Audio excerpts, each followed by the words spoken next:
Back from the dead. The Protect College Sports Act is back and apparently could get a vote. They're going to file some paperwork today to make sure that it gets a vote in the Senate later this week, Thursday and Saturday, to kind of get things going again. And if Congress can get this thing passed and onto the president's desk, then we're going to be good. We're going to be good with everything. And college sports will be saved. College sports will absolutely be saved. Surely there will be no more problems. None whatsoever. Federal regulation clears up a few things when it comes to antitrust. Providing the NCAA with a little shield from that allows them to set a few rules.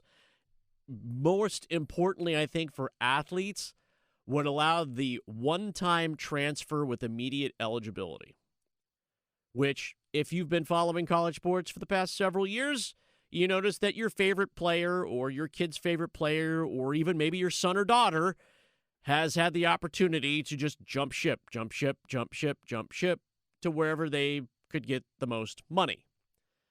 This would provide a little bit more kind of framework or structure to what's going on with college sports.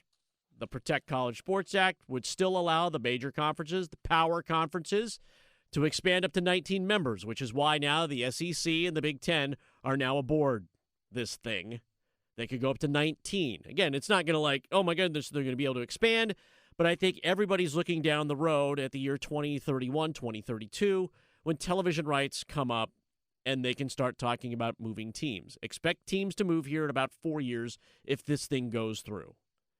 And then you're talking about the idea of protecting women's sports, having enough money for Olympic sports in terms of roster spots, and that would be schools that made a certain amount of money, which, again, we're talking mostly about Power 4 schools. And if you're listening closely to the athletic directors at some of these Power 4 schools, they do talk about championships. We're here to win championships.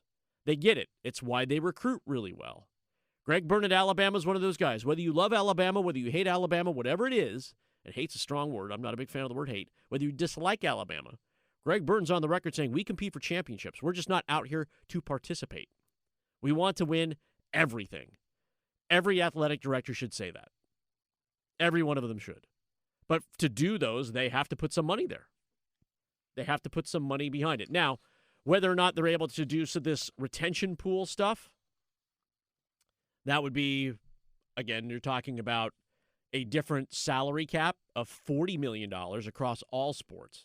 And then you'd have money to retain players, which would, take some of that movement kind of anxiety away from players. Like, hey, listen, if I stay and this team's offering me we'll just keep it around number $1 million, and I'm making $500,000 here, the other school $1 million, my current school could go, all right, we have $1 million.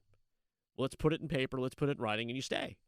And it's not a thing. I don't have to pack up an apartment every year. I don't have to call mom and dad and go, hey, I'm moving to Tuscaloosa from East Lansing or whatever it happens to be. It will tighten up some of those screws. I'm not saying it's perfect. And I think you've heard me say this before, it's an extreme kind of comparison. But when the Founding Fathers drafted the Bill of Rights and the Constitution, they understand it was an imperfect document. That's why they allow for amendments. That's why they understood that they were a bunch of farmers putting together framework to see how this country would be built. And I think we're doing okay. It's not great in some areas. It's not great for everybody. But I think we're doing okay. And I think that's what this Protect College Sports Act has to do, too. It has to make things okay. It's not going to be perfect for everybody. Someone's going to find something to groan about. Someone's going to find something to cheer about. But the conferences are on board, and they'll have a vote. And if they push it through on a vote with the Senate, the House will get it, and we're moving forward. This is different from the court ruling. There's a different court ruling about the 5-year eligibility right now, about a bunch of the football players and a number of basketball players in 2 different court cases that were told, yes, you can come back to school because of the new rules about playing for 5 years. Not just a bunch. It's hundreds. Class-wide. They told everybody. Yeah, it's hundreds.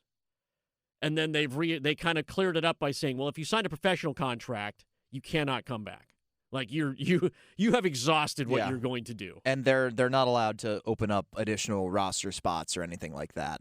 But this could end up being detrimental for maybe end of the roster players that are currently on teams. Sure, that, if you're 13 and 14 and you just got invited. yeah, and now all of a sudden there's a fifth-year senior who otherwise take Texas Tech, and honestly it's a local product in Darian Williams this last year for NC State. Well, apparently he's been working out with Texas Tech and hanging around that program previously. Now he's ruled eligible. You don't think they would like to take him in and maybe rather have him than one of these end-of-the-bench guys? Like, if I'm Grant McCaslin there at Texas Tech, I'm like, sure, bring him in. Apparently maybe there's conversation for NC State trying to bring back then Alan Lubin. So this could prove detrimental for some of the end-of-the-bench guys. It's probably not the best thing for college basketball just based on the timing. I don't think it would affect football too much at this point just because we're already getting into training camps and the season's so close. Like, I don't think anyone's making big moves for players at this point. If you don't know a playbook, I'm not sure we can unless you're a kicker, a kicker. For basketball, it's still not ideal timing, but I know a ton of these teams, and there's already been discussion about it this weekend since this was granted on Friday, and who knows if it's going to end up holding up. Usually the NCAA loses when it comes to these court battles, but this is going to have an effect on basketball. Probably not a positive one, but at least due to the new eligibility rules, like, this is the last time something like this should, in theory, be able to happen based on the new 5-for-5 eligibility rules. Yeah, the clock's run out on a lot of athletes. I have one of my former bosses in a prior media stop about, I guess this wasn't even that long ago. It was because it was during COVID, and in 2020, it was kind of told, hey, listen, you can stay on the team. Like, he ended up getting a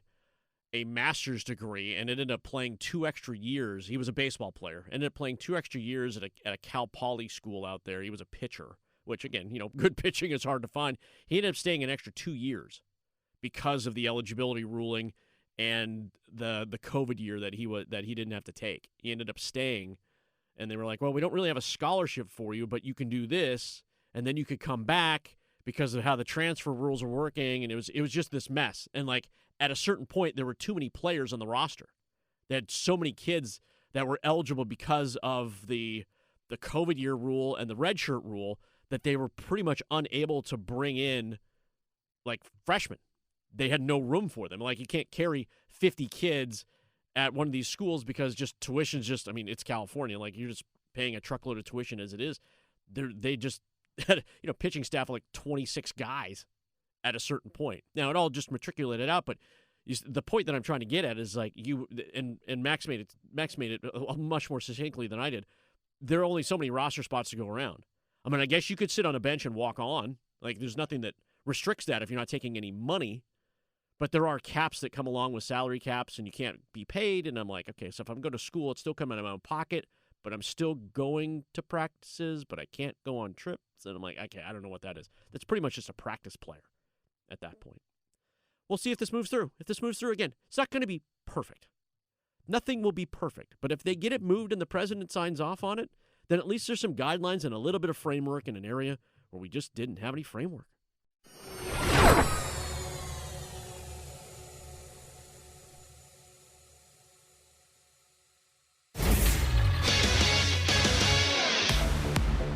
I'm Max Goren with 3 things you need to know right now from 99.9 The Fan. The prize of the MLB trade deadline is on the move. Left-handed pitcher Tarek Skubal was traded from the Detroit Tigers to the reigning back-to-back champion Los Angeles Dodgers on Saturday night in exchange for 3 prospects. Skubal won the Cy Young Award in the American League in each of the past 2 seasons. A U.S. District Court judge granted a preliminary class-wide injunction on Friday night that ruled all high school class of 2022 athletes who exhausted their college eligibility this spring eligible for a 5th season in 2026-27. The NCAA is expected to appeal the injunction. It's game week for the Carolina Panthers. They will face off with the Arizona Cardinals at the Pro Football Hall of Fame in Canton, Ohio on Thursday night to kick off the NFL preseason. Stay tuned to 99.9 The Fan all week long for the latest updates out of Panthers training camp. For all the latest news on your favorite teams, download the 99.9 The Fan app or visit 999thefan.com.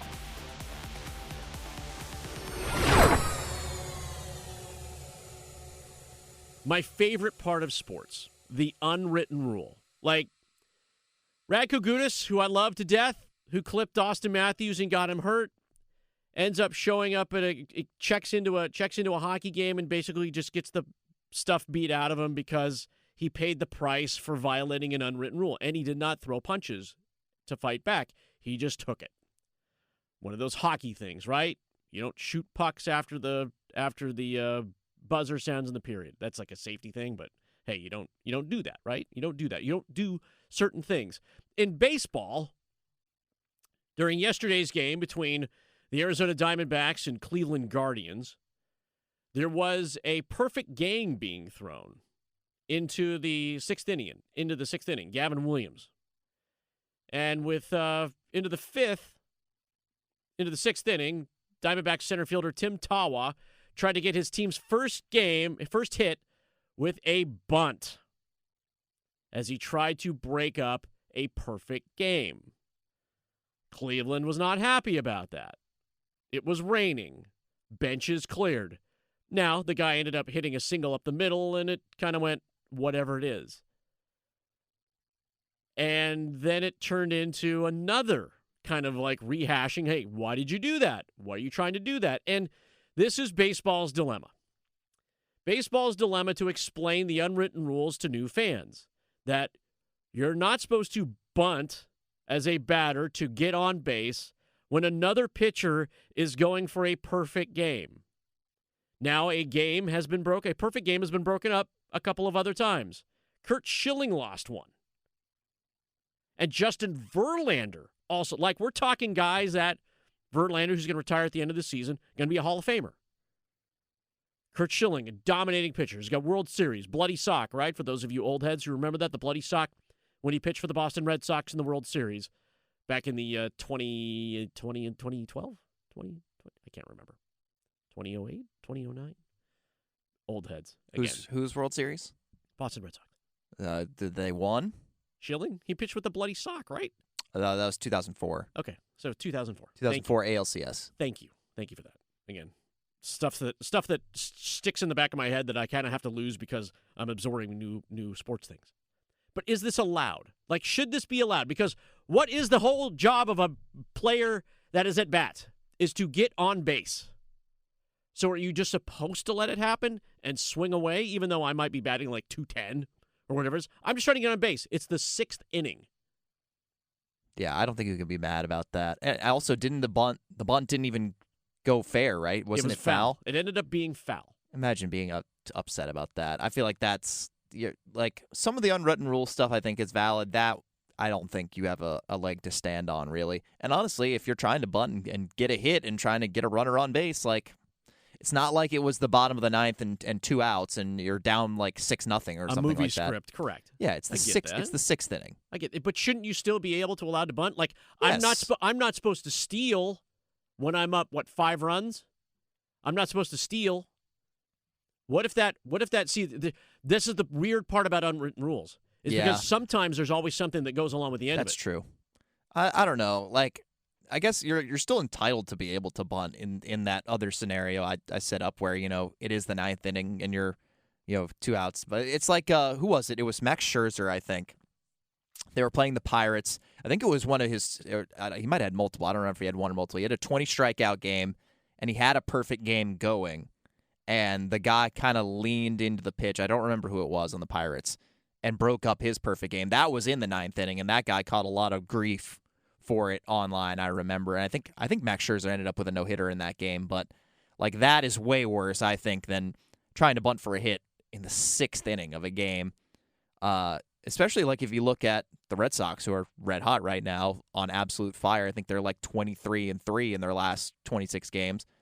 They're finding a lot of success playing small ball, bunting for hits, bunting to move runners. So they're kind of bringing bunting back in a big way. So I don't know. A lot of hullabaloo over this for I understand like a perfect game, but like this guy's manager probably would have pulled him out after 7 innings anyway, even if he had a perfect game going. Because that's just what baseball is these days. They don't let these guys go 9 innings and get the perfect game. So it doesn't matter. Stuff. It just doesn't matter. Yeah, I've seen teams come back. You all saw it in Moneyball, like the Oakland A's getting their 20th win in a row. Ended up, they lost a monster lead in that one. Even lost the lead. I just These are the weird things. I'm like, if there's something to get mad about, I'm not sure that would be the spot. I'm like, it feels like, well, 5 innings, get you the win. I'm like, okay, I guess. It's just the strange. We've changed the rules so much in baseball that I'm not sure unwritten rules apply too much anymore. We got bigger bases and shorter, 3 inches shorter. Let's worry about not having a lockout next year, which it seems like is going to happen now. everybody is pretty convinced there will be no baseball next season. Right? Is there momentum though? I'm like, we all came back. Let's write some written rules to prevent that from happening. We all came back. Well, I think with that lockout too, it slows down expansion plans. And if you're a city or a local entity or a person around here that's excited about expansion and that possibility, you do not want baseball stopping down to be talking about labor issues. That's not ideal.